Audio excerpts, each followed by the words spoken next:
Pretty obvious number one, Dalton, for both of us. Who is the number one quarterback in college football heading into next year? Number one, and I think the entire theme here in the top five was guys who I could make the safest projection on. Just like the easiest to go, look, that guy's going to be pretty darn good this year. It's Carson Beck from Georgia, and I don't think anybody's got a cleaner profile than Beck. I mean, you talk about fifth, and we didn't expect any of this last year, right? Stetson Bennett had just won 2 titles, and he left, and what is Carson Beck? And you go fifth in passing grade, fourth in clean passing grade, top 8 against the blitz and no blitz, top 10 in play action, no play action. Everything across the board was just so solid. And you talk about, we talked during the season about what makes Beck so good. He's such a quick decision maker, man. Yeah. 2.39 second time average time to throw last year, fastest by any quarterback with at least 250 pass attempts.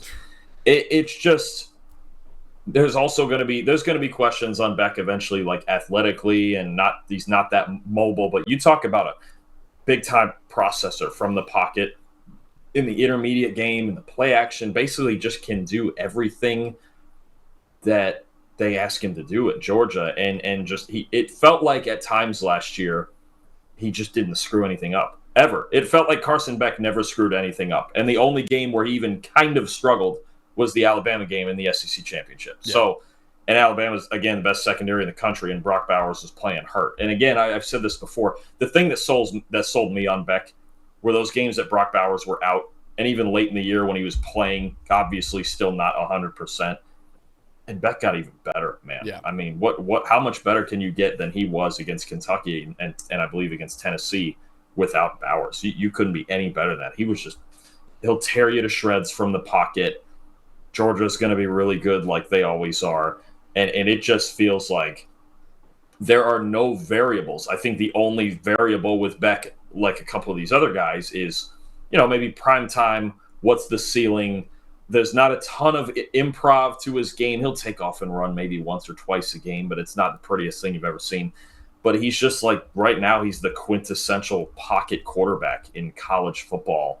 And it's hard. It would be hard more than anybody else on this list. I could find a reason for almost anybody else on this list to struggle this year.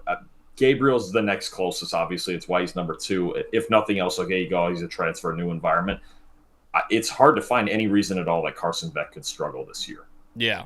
No, I'm with you, man. He's my number 1 as well. It's pretty obvious. I knew making this list, like, I know Beck's my number 1, and after that, it's just figuring out the order for the rest of it. But, yeah, I mean, I wrote it, man. I think it's really rare for a program to lose a 2-time national championship winning quarterback and actually improve at quarterback. That's exactly what Georgia did by going from Stetson Bennett to Carson Beck. And obviously didn't win a ring this past year, and he's going to try to do it this upcoming year, as maybe Georgia might be the first or at least second best team in college football heading into next year.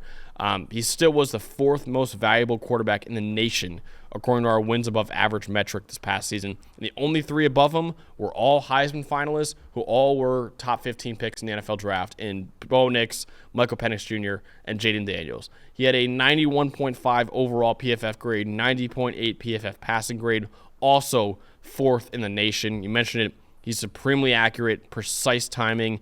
He had an 80.6% adjusted completion rate this past year, which, if you don't know, adjusted completion rate is basically your completion percentage plus any drops that your receivers have as well. So 80.6%, that was 3rd in the country. 2.39 second average time to throw was the 5th fastest in the country as well, among guys with 150 dropbacks.